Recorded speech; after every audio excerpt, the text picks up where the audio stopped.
أزواج أخوي علي، السلام عليكم. مشان قرية شويرين.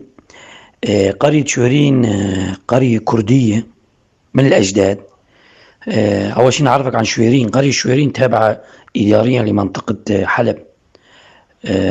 منطقة تابعة لأعزاز صوران في ريف حلب الشمالي. عشيرة كردية رشوانية. بس ولكن مظلومين إعلاميا. الناس بيفكروا إن الضيعة أكثريته بيتكلموا اللغة التركمانية والعربية. بس ولكن 95 من الضيعة رشوان. في بيت أو بيتين من التركمان والباقي كله رشوان.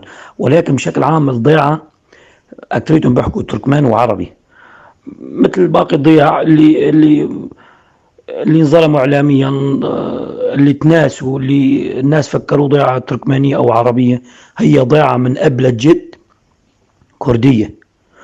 وسمي قريه شويرين باسم شويرين نسبه لعشيره الرشوان.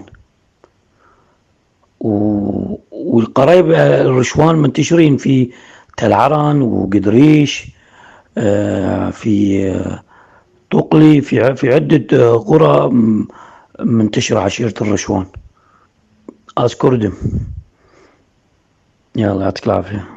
ضل اذكرنا بالإعلام لأن شويرين رشوانية كردية ونفتخر.